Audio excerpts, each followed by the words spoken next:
Evet sevgili dostlar, Ayasofya Camisi'nin hemen arkasında burada gördüğünüz gibi Topkapı Sarayı'nın girişi bulunmakta.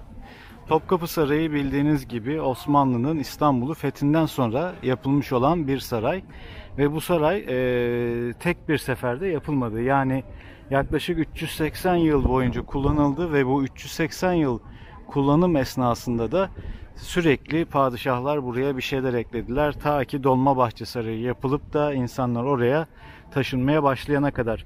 Bu sarayda toplamda yaklaşık 4000 kişi çalışır bir pozisyondaydı. Ve sarayın yapımına da 1478 yılında Fatih Sultan Mehmet'in emriyle karar verilerek başlandı. Saray oldukça büyük bir alan. Şu anda günümüzde 80 bin metrekarelik bir alan olarak kullanılmakla beraber normalde orijinal saray 700 bin metrekarelik bir alana sahipti. Yani bugün günümüzde sadece %10'u bulunmakta. Burasının yapıldığı yer aslında Bizans'ın eski imparatorluk binalarının bulunduğu yerdir.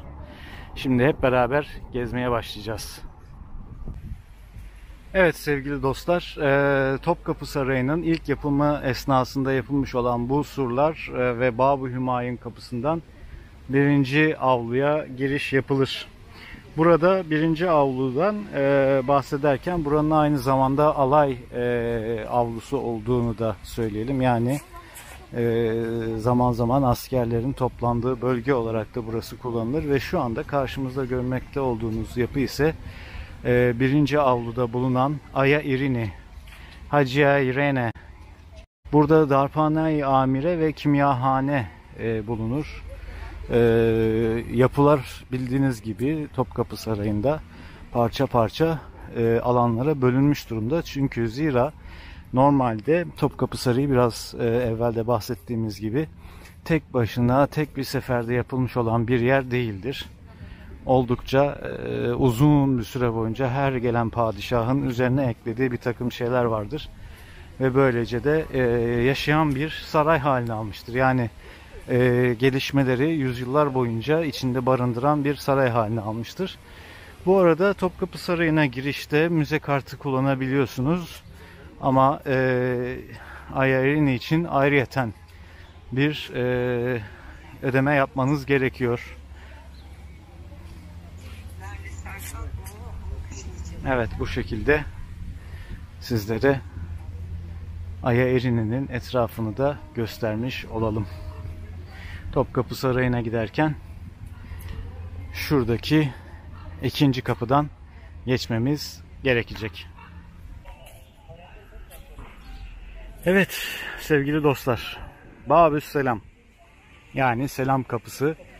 Burası orta kapı oluyor. Fatih Sultan Mehmet tarafından buranın 1468 yılında yaptırıldığı, Kanuni döneminde de onarıldığı kesme taştan geniş kemerli bir yapı olarak görebiliyorsunuz. 1758 tarihi tamir kitabeleri ve Sultan 3. Mustafa'nın tuğraları da bulunmakta.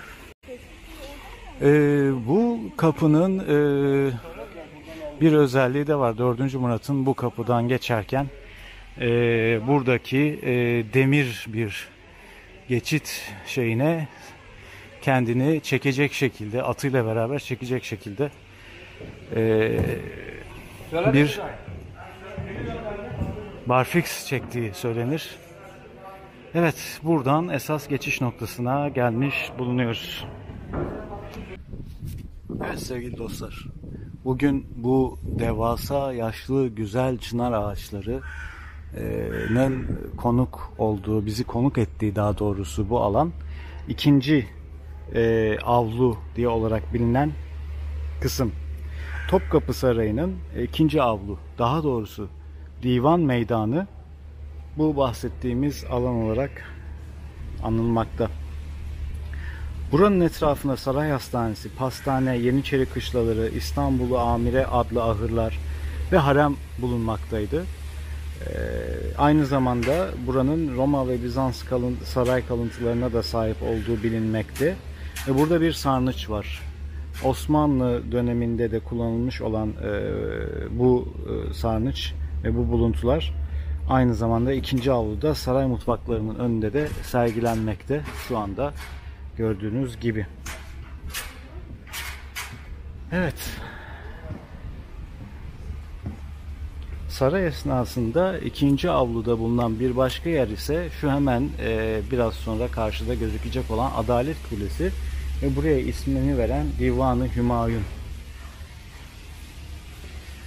Fatih Sultan Mehmet döneminde Divan-ı Hümayun'a padişah başkanlık ederken daha sonrasında bu görev Vezir-i Azam'a, yani bir anlamda başbakana devredildi.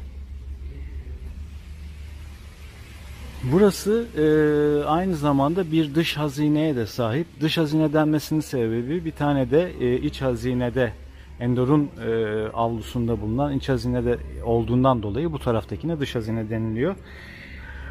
Yine burada mutfaklar kısmı var. Aslında burası bir anlamda çalışmaların yapıldığı yer.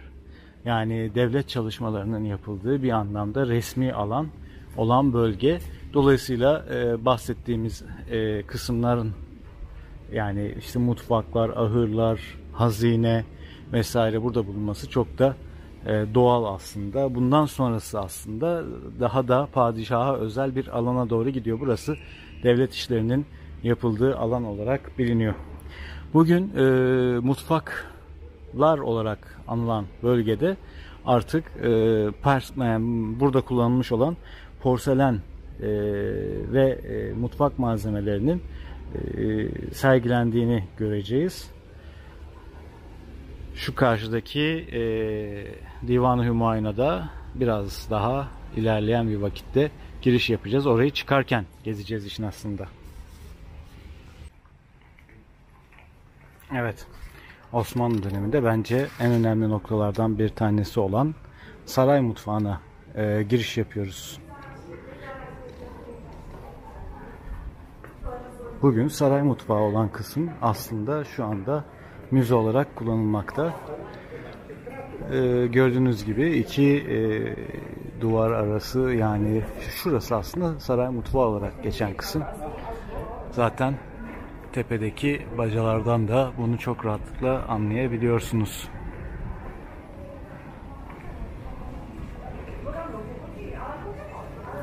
Ve şurayı da şöylece göstermiş olalım.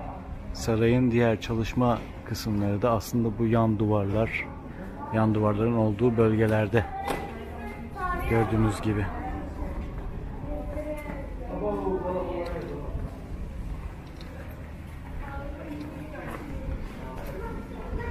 Evet sevgili Gonca.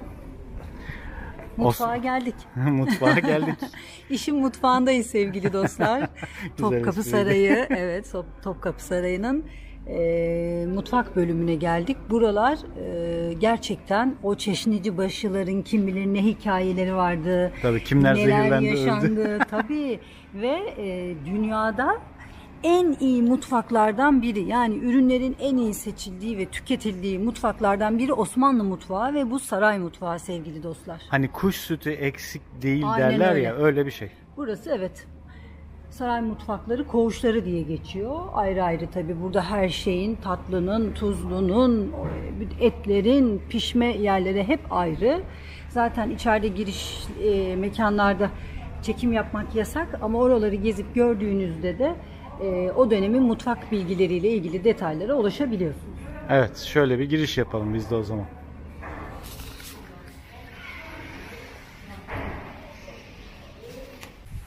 Evet sevgili dostlar, mutfaklar kısmından çıktıktan sonra bu güzelim çınar ağacı sizi burada karşılar ve bu çınar ağacından sol tarafa doğru döndüğünüz anda Babüssaade kapısı karşınıza çıkar. Babüssaade kapısı şöyle bir önemi vardır. Burası aslında tören meydanı aynı zamanda.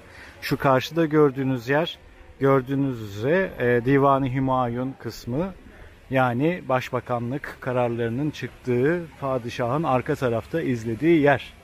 Hani hep söylerler ya padişah arka tarafta izliyor diye, orası. Burası da aslında tören meydanı. Aynı zamanda da şöyle bir özelliği var. Osmanlı bir yere savaş açtığı zaman O savaşın altında yani o savaşa katılmak isteyenler hemen burada buraya dikilen sancak-ı şerifin altına gelip kayıtlarını yaptırırlarmış. Aynı zamanda bayram zamanlarında da buraya, bakın şurada da gösterilen bir fotoğrafı var. Daha net anlaşılsın diye size o fotoğraf üzerinden bir gösterim yapalım. Burada bu şekilde bir toplanma gerçekleştirir ve padişah burada tebaasıyla bayramlaşırmış. Evet. Tahtın buraya taşındığı tabi durumu söz konusu. Tahtı 2 tane var. Birisi taşınabilir taht, bir diğeri içeride bulunan standart taht odasındaki taht. Burada gördüğünüz gibi daha sonraki zamanlarda buralara yapılan çeşitli resimleri görebiliyorsunuz. Şu ileride bir güneş saati bulunmaktadır. Aynı zamanda Divan-ı Hümayun'un bulunduğu noktaya doğru da buradan gidiliyor. Divan-ı Hümayun'un hemen tepesinde bulunan nokta, yani kule ise Adalet Kulesi olarak adlandırılır. Topkapı Sarayı'ndaki en yüksek yer bu Adalet Kulesi'dir. Ve Topkapı Sarayı'ndaki en yüksek yere Adalet Kulesi denmesinin de anlamı gerçekten çok büyük. Adalet Kulesi'nin gördüğünüz gibi sütunlarına baktığınız zaman sütunları aslında Roma ve Bizans dönemi eser izlenimini uyandırmakta. Şimdi buradan içeriye gireceğiz sizlerle beraber ve Adalet Kulesi'ni gözlemleyeceğiz.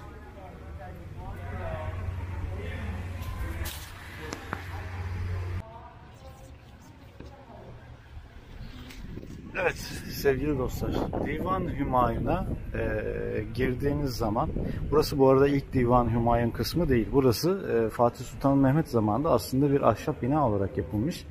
Fakat daha sonrasında burayı Kanuni Sultan Süleyman bu şekliyle bu hale getirmiş. Evet, burası normalde Sadrazam'ın ve diğer vezirlerin oturduğu, tartıştığı alan, kubbe altı. Kubbe altı denmesinin sebebi çok bariz belli. Şu pencere, gördüğünüz pencere aslında padişahların geri planda Divan-ı Hümayun'u dinledikleri, sessiz bir şekilde burada konuşulanları dinledikleri bölge. Padişahın orada olup olmadığını kimse bilmediği için herkes Divan-ı Hümayun'da sözlerine çok dikkat edermiş. Padişah oradaysa zaten bu büyük sıkıntı olurmuş. Evet, burada 3 tane ayrı nokta bulunmakta. Birincisi Divan-ı Hümayun, ikincisi burada alınan kararların not alındığı defterhane bölümü. Yani burada hangi kararlar konuşulursa, ne konuşulursa konuşulsun, alınan kararların yazıldığı yer. Şurada görmüş olduğunuz kapıyla da bir sonraki noktaya geçiş yapılıyor. Orası da defterhane, yani kayıtların saklandığı, tutulduğu yer. Evet, bugün Divit Odası saat koleksiyonu olarak kullanılmakta. Evet sevgili dostlar, eğer bu Osmanlı zamanında yaşıyor olsaydınız ve devlete bir şekilde işiniz düşseydi, gelebileceğiniz en fazla yer biraz evvel çektiğimiz Divan-ı Hümayun kısmıydı. Ama diyelim ki yabancı bir devleti temsilen buradasınız, bir büyükelçisiniz, bir elçisiniz veyahut da yabancı bir devlet adamısınız ya da işte bahsettiğimiz gibi yabancı bir ülkenin liderisiniz. O zaman gelebileceğiniz en fazla yer, nokta ise 3. kapının hemen arkasında bulunan arz odası kısmıydı. Arz odası kısmı Osmanlı Topkapı Sarayı içerisindeki en lüks yapılan yerdir. Tek bir odadır. Onun dışında baktığınız zaman öyle çok da büyük bir lüksünü göremezsiniz Osmanlı Sarayı'nda, Topkapı Sarayı'nda. Fakat arz odası dediğiniz zaman arz odası gerçekten lüks olarak yapılmıştır. Müsaaden geçtikten sonra hemen karşınıza arz odası gelir. Yanında gördüğünüz gibi çeşmeleri bulunmaktadır. Birazcık kalabalık. O yüzden size şu noktadan gösterebilecek miyiz? Evet, bu noktadan gösterelim. Fakat burada şöyle bir durum var. Burası böyle değildi. Buranın sunumu değiştirilmiş. Buraya altın tören tahtı konmuş. Ama aslında burada yerde altınla kaplı bir halı bulunmaktaydı. Altın işlemeli halı buradan kaldırılmış. Buraya altın tören tahtı konmuş. Normalde burada değil. Şurada oturarak karşılıyor.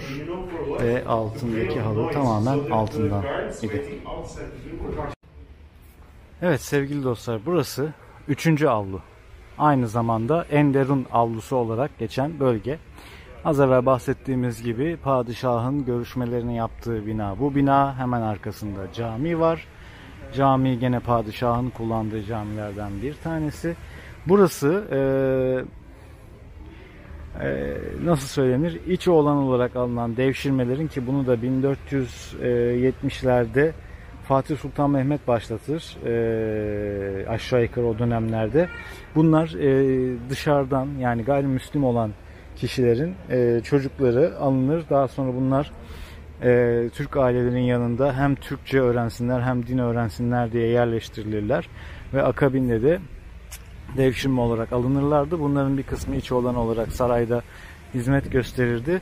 Ve bunlar aynı zamanda hem ordunun hem de devletin yönetim noktalarında da üst noktalara gelirlerdi.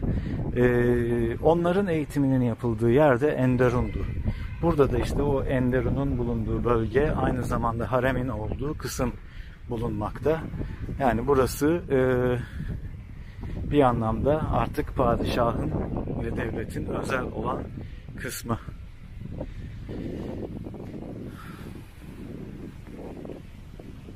Evet.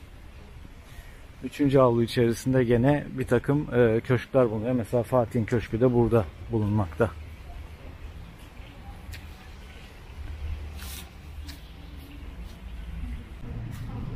Sevgili dostlar, 4.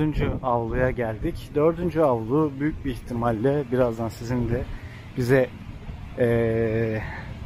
onay vereceğiniz şekilde diyeyim, İstanbul'un en güzel manzaralarından birine ait. Şimdi o tarafa doğru geçeceğiz. Ama bu arada size bu 4. avlunun da neresi olduğunu anlatalım. Efendim, burası artık sarayın en iç kesimi. Yani buraya hakikaten padişahla çok çok yakından ilişkisi olan insanlar giriyor. Mesela Hekimbaşı'nın odası da burası. Evet, şimdi size Osmanlı'nın zamanından bugüne belki de İstanbul'un en güzel manzarasının olduğu noktaya götürüyoruz sizleri. Sevgili dostlar.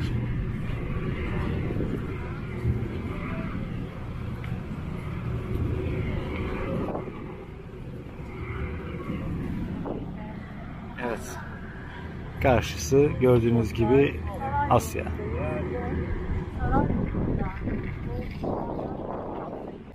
Evet sevgili Gonca. Nereye geldik?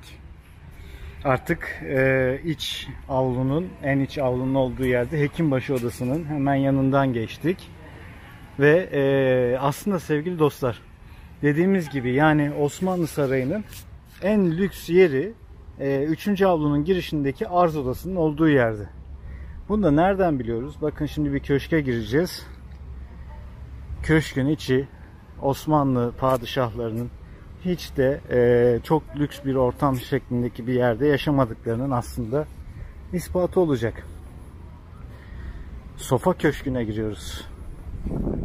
Bir dönem Kara Mustafa Paşa Köşkü olarak da kullanılmış.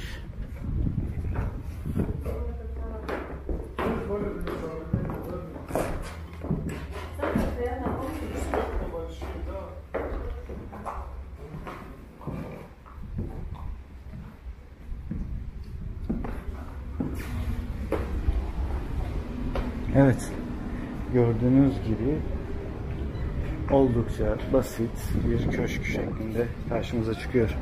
Ve burası da hemen altında ki alan padişahın çeşitli dönemler kendisi de dahil olmak üzere spor yaptığı, yanındakilerle beraber spor yaptığı, güreş tutulan, hatta ünlü matrakçının matrak dövüşü yaptığı bölge. Ve şurada da hemen bir çeşme bulunmakta. Aynı zamanda da aşağıdaki Gülhane Parkı'na doğru gidilen kısım, kapının olduğu nokta. Bakın orada çeşme halihazırda. Burada da bir havuz varmış. Tabii şu anda kapalı. Şuradan da bakın, size de onu şu kısımdan göstereceğim.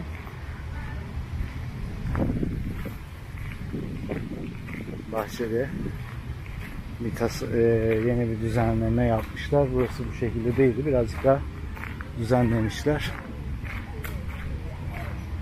Bakın buradan da buranın arka tarafı Gülhane Parkı'na açılır. Şurada kapı geçişi var gördüğünüz gibi. Ve o sizi buraya getirir. Aslında bu kısımda Dolmabahçe Sarayı'nın devamı olarak devam eden kısımdı. Evet sevgili Gonca. Gülhane Parkı'nı buldum. Ben de onu gösteriyordum. Buldum, ben keşfettim. Çok sevgili güzel. dostlarımıza ben de onu anlatıyordum. Evet, burası çok da güzel. aslında normalde sarayın eskiden sınırları içerisinde bulunan bir alan. Evet. Gülhane Parkı biliyorsun birçok şeyin yaşandığı bir yer Türk tarihinde. Hatta Gülhane Hattı Hümayunu vardır. Evet, çok önemli toplantıların, Evet. buluşmaların da noktası olmuş. Aynen öyle. Sevgili dostlar, şimdi sarayın özel köşkler bölgesine geçeceğiz. Bir de orayı çektikten sonra artık sarayla ilgili kısmımız sona ermiş olacak. Evet sevgili dostlar, burada sarayın artık 4. avlusunun olduğu kısımda normalde burada gördüğünüz çok güzel bir havuz var. Bu havuzun şu fıskiyelerden çıkan suların şu gördüğünüz delikleri oluşturduğu kadar uzun bir süre bu havuz kullanılmış. Ve havuzun şöyle bir özelliği var. Bu havuz normalde burada aktif bir şekilde çalışırken etrafında konuşulan hiçbir şeyi en yakınında, yani 1,5-2 metre mesafedeki insan bile duyamaz. O kadar fazla bir şıkırtı sesi ortaya çıkar ki suyun ses kapasitesi sizin konuştuğunuz her şeyi burada gizleme özelliğine sahiptir. Ve şurada gördüğünüz altın kubbe ise Osmanlı padişahlarının Ramazan esnasında iftarlarını açtıkları sofra olmuştur. Padişahlar Osmanlı döneminde Ramazanlarda iftariye kamerası dediğimiz bu alanda iftarlarını açmışlardır. Buradan aşağıya doğru baktığınızda sarayın arka kısımlarını ve halihazırda eski saraydan kalma kısımları da görürsünüz. Ve karşınızda gördüğünüz gibi Galata Kulesi orada ve içeriye doğru devam eden Haliç görüntüsüyle beraber buradan iftarlıklarını yaparlarmış.